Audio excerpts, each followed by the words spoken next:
Du point de vue professionnellement parlant, Monsieur Monplaisir, c'est une référence. Il y a une référence pour nous ici. Je suis avant tout ici un représentant syndical. Si je suis un représentant syndical, donc un représentant syndical, on dit en général, le représentant syndical n'est jamais le bien-aimé de son patron. Eh bien, ici, dans cette société-là, vous allez voir, vous demandez à n'importe qui ici, les représentants syndicaux qui sont ici, on n'a jamais eu de problème de ce côté-là. Monsieur Monplaisir est à notre écoute, il a l'écoute de tout ça. Dès que le personnel a besoin de quelque chose, on se réunit. Dès qu'on a besoin de lui, on le convoque dans une telle réunion, on a besoin de lui. Il est toujours à la pointe de l'information. Il nous porte des informations qu'on a besoin. Il ne s'est jamais désisté. Toujours présent. Je suis resté syndicaliste et j'ai compris à travers lui son comportement en tant que président, de patron, comme on veut dire, et qu'il était plus antillais que moi-même.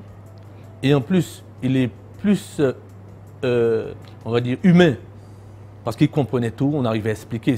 Pour lui, c'est le dialogue. Et ce côté-là m'a vraiment fait plaisir parce qu'il avait quand même une vision toujours de l'avant. Et je voyais que c'était un visionnaire. Il a été toujours, effectivement, quelqu'un qui a devancé les tendances et les contre-courants, c'est vrai. Mais ça,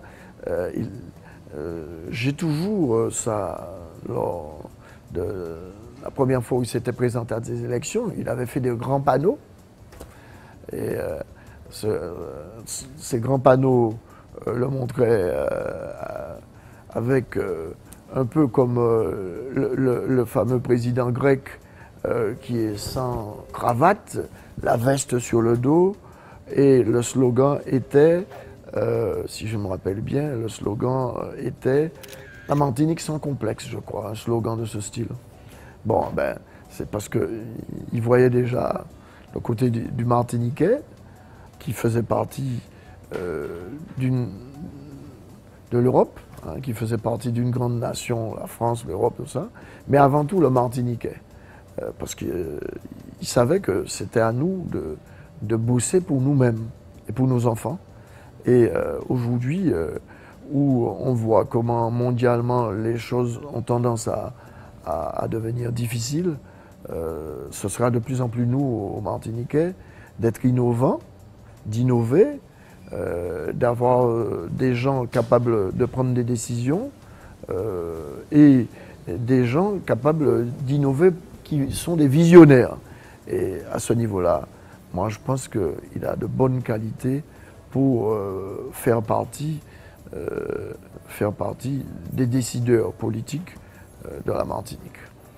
Au cours de nos nombreuses campagnes, je me souviens notamment d'une qui a eu lieu au cours de la première campagne où on découvrait un peu, on était tous un peu naïfs, pas des pros. Et je me souviens notamment d'un soir où on avait prévu de faire plusieurs prises de parole sur le territoire de Saint-Joseph. On s'est retrouvés en fait aux limites de Fort-de-France sous une pluie battante et on n'a pas eu d'autre solution que de plier nos affaires et de se rabattre chez Madame Marlette qui nous a recueillis comme des espèces de poussins perdus et qui nous a offert le thé, le café pour nous réchauffer. Et c'est vrai que on avait l'enthousiasme du début, mais c'est vrai qu'on était quand même un peu une équipe, je ne vais pas dire de bras cassés, mais enfin on n'était pas des pros à ce moment-là. Ma rencontre avec M. Yann Monplaisir a eu en octobre 92, où le Racing Club de Saint-Joseph, club associatif du bourg de Saint-Joseph, se réunissait pour un partage. Et là, à ce moment, Feu Mille Maurice l'a appelé pour lui dire qu'il fallait qu'il m'enlève sur l'Excelsior. L'Excelsior, c'est un club de Fort-de-France. Dès cet instant, j'ai eu un premier contact avec lui et j'ai senti un homme chaleureux, sincère et direct. Lui, c'est un chef d'entreprise, donc Yann, en créole, on dit c'est là où tu es là, tu es là, on senti chaud. Il nous manque des socioprofessionnels dans la politique. Et ce n'est pas seulement au niveau martiniquais, au niveau général, on voit les lois qui sont pondues, etc. Et on voit les décisions qui sont prises qui vont souvent en inadéquation avec le terrain. Et donc, on a besoin de gens qui savent ce qu'on appelle faire tourner une entreprise, qui savent ce que c'est que la microéconomie, même la macroéconomie. Donc, on a besoin de visionnaires, mais avec un regard pragmatique concret. Quelqu'un comme Yann, oui. parce que faire tourner une entreprise, c'est déjà quelque chose, mais faire tourner plusieurs entreprises, ça c'est vraiment un défi et quotidien. Hein.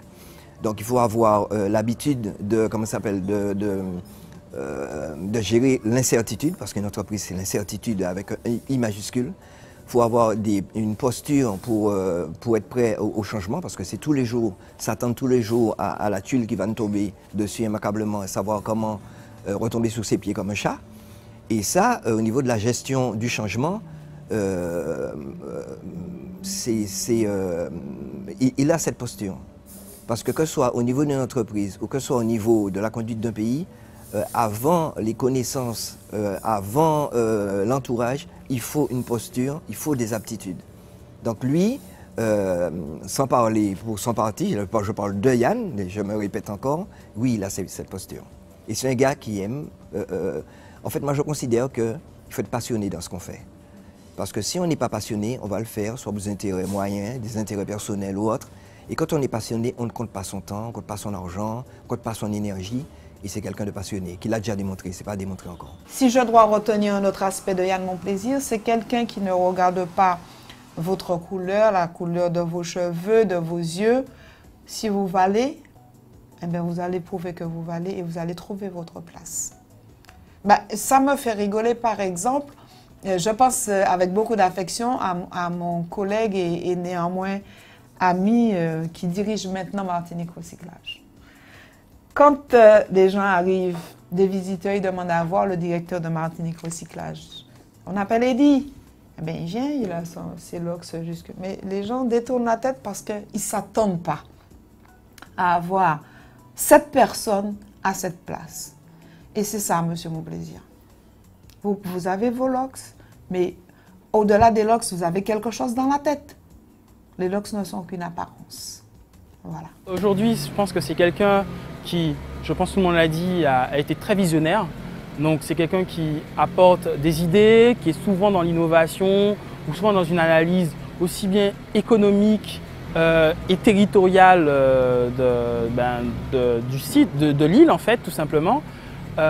Et puis qui sait mobiliser ou sait fédérer ses collaborateurs, même dans les moments les plus difficiles. Pour revenir sur le plan social que nous avons eu en 2010, Monsieur Monplaisir nous a... Effectivement, on avait une directrice des ressources humaines, donc elle était aussi présente, mais il a su montrer qu'il savait prendre les bonnes décisions, même si le contexte est difficile, parce que ce sont quand même des licenciements économiques.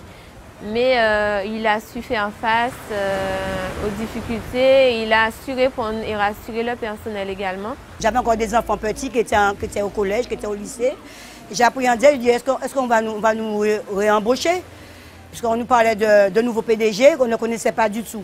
Je ne vais pas vous cacher, quand le village est fermé ici en 1994, nous sommes quand même partis à 125 personnes en formation professionnelle, mais on appréhendait parce qu'on disait que le Club Med pouvait bien partir et on nous disait que dans les réunions, pour ceux qui étaient là, on nous disait que c'est M. Yann Monplaisir qui allait prendre la sous-traitance. Et comme on ne connaissait pas M. Monplaisir pour autant, alors on se disait comment ça allait se passer. Effectivement, tout s'est bien passé.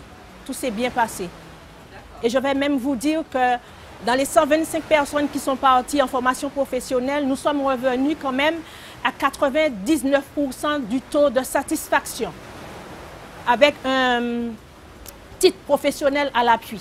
J'ai eu l'occasion à maintes reprises de rencontrer le PDG, parce que quand même j'ai été 8 ans secrétaire au comité d'entreprise. On a eu pas mal de réunions ensemble et je peux vous dire à l'heure où je vous parle, c'est un homme franc. C'est un homme franc et qui aime son pays et qui lutte beaucoup aussi pour le tourisme en Martinique.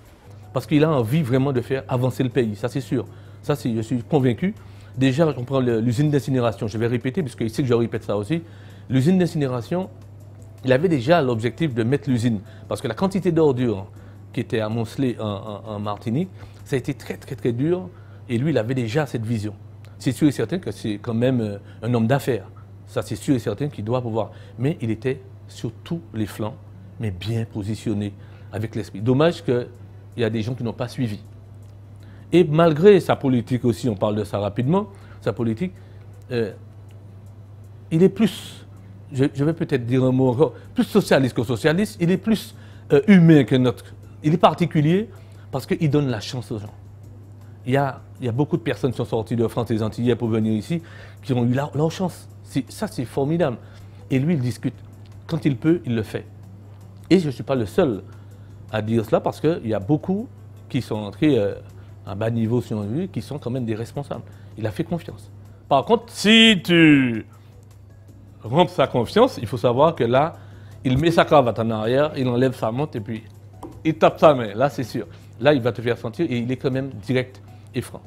Et voilà, et à ce niveau-là, au niveau patron, au niveau géré quand même, il est quand même le meilleur même. Pour les jeunes, c'est vraiment agréable ce qu'il fait dans l'insertion. Il y a plein de jeunes, vraiment je dis chapeau parce que c'est quelqu'un qui pense aux jeunes, parce que ce n'est pas toujours à ceux qu'ils ont déjà, mais il y en a qui sont dans le besoin et que vraiment ce monsieur il a fait des choses agréables pour aider les jeunes, même les moins jeunes, et je trouve ça très très agréable. Il est aussi humain parce qu'on a tout de suite, j'étais vers lui, on a discuté, il m'a compris, je l'ai compris. Et il m'a toujours dit, comme tu es le pilier du club, moi je compte sur toi pour faire du bon travail, comme tu as toujours fait. Parce que j'ai toujours de bons retombées sur toi, je veux que ça continue. Alors j'ai relevé ce challenge pour lui faire plaisir. Je l'ai rencontré un jour aussi au bout de Sainte-Anne, mais je me suis cachée, mais il m'a vu. Alors il m'a interpellé. J'avais honte parce que je sais que c'était mon PDG, moi je le dois du respect. Il m'a dit non, pourquoi venir bon moins? Comme d'habitude. Alors j'ai marché sur lui, je l'ai embrassé.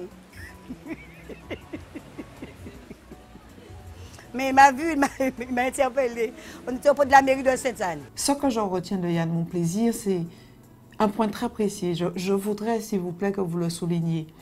Au moment où les entreprises du monde entier se déshumanisent, il tient à la solidarité. Il n'y a pas un événement, surtout malheureux, qui touche quelqu'un du groupe, où il ne se manifeste pas, où il ne tient pas à ce que les collègues se manifestent. Quelqu'un perd son père, sa mère, son enfant. Il faut que l'entreprise exprime sa participation, son assistance, sa collaboration, en un mot, sa sympathie ou son émotion. Voilà, donc la notion de solidarité dans une entreprise comme la nôtre, ça a été notre force parce que nous avons connu des moments difficiles, tout le monde sur la place a connu nos difficultés et ils ont peut-être critiqué, mais on critique ce qu'on ne connaît pas. Et c'est là que tu aimes la tchèpre, là que ça c'est chaud. Si vous pas qu'à diriger une entreprise, il y a 1200 personnes, vous pouvez toujours blaguer, mais assise là pour diriger.